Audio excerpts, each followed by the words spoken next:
Chapter 3. Faceless Fiends. Alfred limped down the corridor, steadying himself on the sideboard to catch his breath.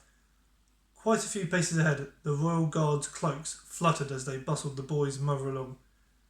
Alfred tried to speed up, but in doing so he stumbled over a rug, twisting his ankle. Ouch! With no chance of catching up with him, he thought of Richard the Lionheart and called out, "I command you to stop." Not only was Alfred out of breath, but he was not used to giving orders. As a result, the words came out wonky. Despite Alfred being royal, and these being the Royal Guards, the pair of faceless fiends ignored him. The Queen turned her head and shouted back to her son, "Please, Alfred, I don't want you to see this." There was a look of terror in her eyes, a look the boy had never seen before. His mother had always been a wonder at pretending everything was tickety-boo when it clearly wasn't. She would always make up stories to cover up what was really going on. The sound of an explosion in the middle of the night was nothing more than a thunderstorm. She would then stroke Alfred's head until he drifted off back to sleep. After his grandmother had mysteriously gone missing one night from the palace, Mother would make believe that Grammy had written postcards to him. She was the old Queen, his father's widowed mother, and much loved by the boy. Alfred always called her Grammy because when he was little he couldn't say Granny. His mother would read these postcards aloud to him as she put him to bed at night. So, example: "Dearest darling grandson, I'm writing to you from the deck of a splendid old cruise ship. I'm sailing round and round the world. Please don't worry about me. I'll see you again one day. I promise. I miss you and I love you. Slobbery kisses, Grammy." That one. "My darling grandson Alfred, just a little postcard to tell you all is well. Would you believe I'm all the way up Mount Everest? It was quite a height, but I can see for miles and miles and miles. It is wondrous. I want you to know that even though I'm far from you, you are always in my heart. I miss you more than ever. Kisses and cuddles, Grammy." It was only when Alfred grew older that he suspected his mother had written all the postcards herself. When he asked whether they would ever set foot outside Buckingham Palace, the Queen would take her son on an imaginary flight around the world. "Hold my hand, and together let's fly up, up, up, into the air, across London, across the sea, across the pyramids of Egypt, down the Grand Canyon of America, along the Great Wall of China, and back to dear old Blighty in time for tea." In his mind's eye, the boy would see everything his mother described. The adventures gave him hope that one day he'd be able to leave the palace. Just then, Alfred felt something, or someone, slam down on his shoulders. Took a sharp intake of breath, but he was so shocked that no sound came out of his mouth. Two large gloved hands were holding on to him. Alfred turned round. It was another Royal Guard, who had somehow crept up on the boy after he stumbled on the rug. Silent, just like the others, he picked up the prince with ease and dragged him back to his bedroom. Let me go! I said, let me go! Alfred was powerless to resist. In moments he was deposited back in his bedroom and the door shut behind him. He lingered behind the door and listened. Outside, the guard waited for a while before the sound of footsteps betrayed his movements. In his head, Alfred counted to 100. As much as he wanted to race through the numbers, he knew that was a foolish idea. He needed to count until he thought the coast was clear. 97, 98, 99, 100. On 100, he opened his bedroom door, slowly and silently. Then he peeped out and checked that no one was around. The corridor was clear, so he tiptoed down it before hurrying down the long, sweeping staircase and across to the grand ballroom. This room once played host to the world's most extravagant parties. Now it was a ghost of a room.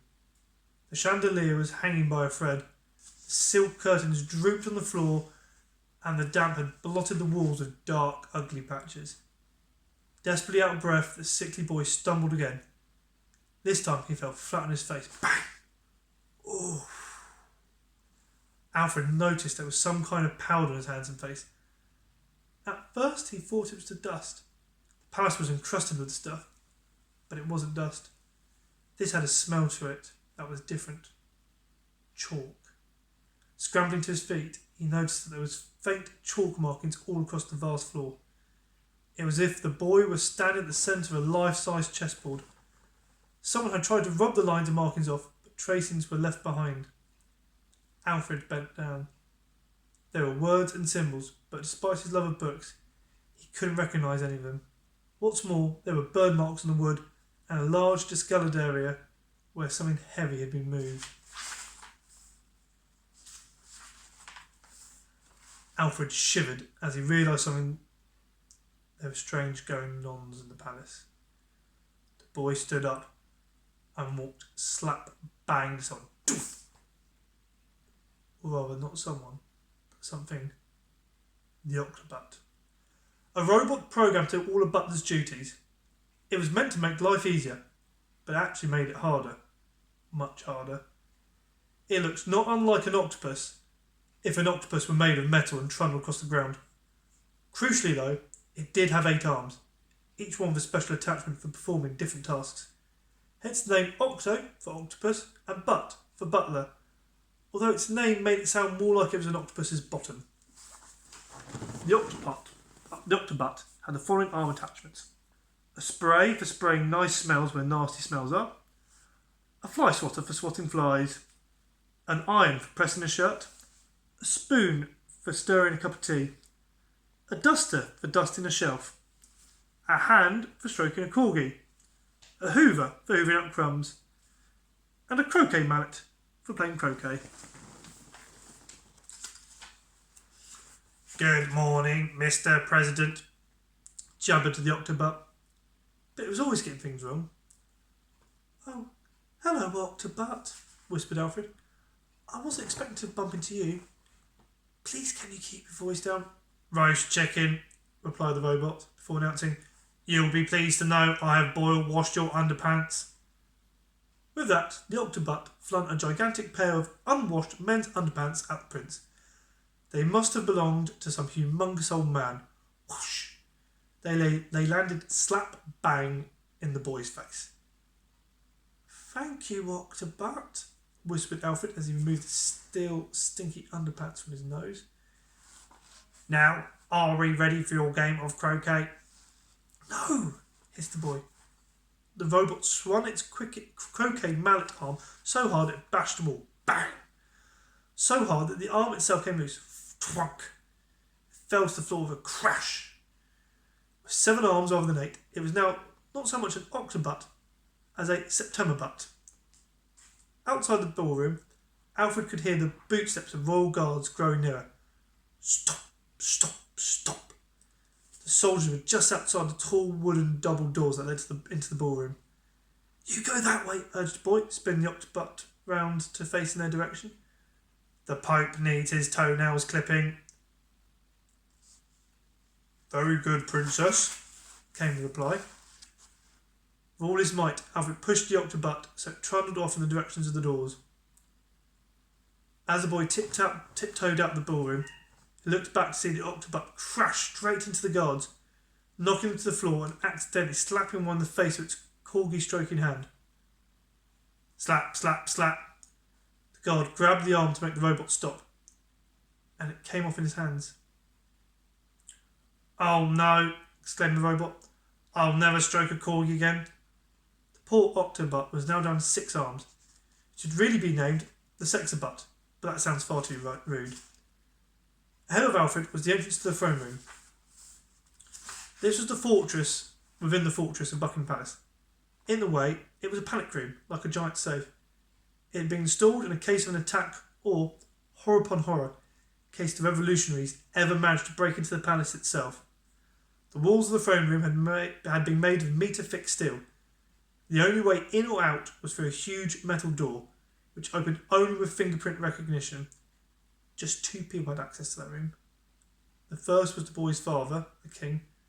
The second was the king's chief advisor, the Lord Protector. The Lord Protector was an elegant figure in his 60s. He was well-spoken and refined, with impeccable manners. A learned man, he spoke with great authority on any subject you might care to mention. Art, literature, philosophy. He wore a black shirt buttoned up to the top without a tie, and a smart grey suit. On his lapel he sported a gold pin badge, which, like the flag and the armbands the Royal Guards wore, depicted a griffin. The Lord Protector had worked at Buckingham Palace for as long as anyone could remember. He started off in the palace library, tending to the thousands of ancient books collected there. Most of the books were displayed on shelves, but there was only a handful kept under lock and key in a cabinet. Only the Lord Protector had the key. Like museum pieces, Alfred was not allowed to take these books up to his room. However, he could look at their covers. What intrigued him the most? It was an ancient red leather-bound book with gold lettering on the front. De Libro Albion. The boy knew very little Latin, but he knew enough to translate that libro was a word you often found in library books. It meant book. So this was the Book of Albion. Once, when he slipped into the library unnoticed, Alfred seen the Lord Protector studying it. Glancing over the man's shoulders, he saw there was ornate hand-painted pictures inside, but before he could make out what they were, the Lord Protector had slammed the book shut and locked it back in the case. Of course, this only intrigued the boy more. Over the years, the Lord Protector gained the trust of the king to the extent that he became his closest advisor. As the country slid into ruins with crops failing and no clean water to drink, the Lord Protector introduced extreme measures in the king's name. Food and water were rationed. There were curfews at night, so people couldn't go outside. Punishments were severe, including execution. The government was outlawed. The army and the police force were disbanded and replaced by the Royal Guard. The Union Jack was replaced by the flag of the Griffin. Since the catastrophic events that had plunged the kingdom into darkness, the king had relied heavily on the Lord Protector to guide him through this terrifying new world. Over the years, the king became more and more withdrawn as he disappeared into the back of his mind. No one knew why exactly, but the king, who had once been so full of life, seemed as if he were one of the walking dead. Soon he was ruler only in name. The country was controlled by the Lord Protector.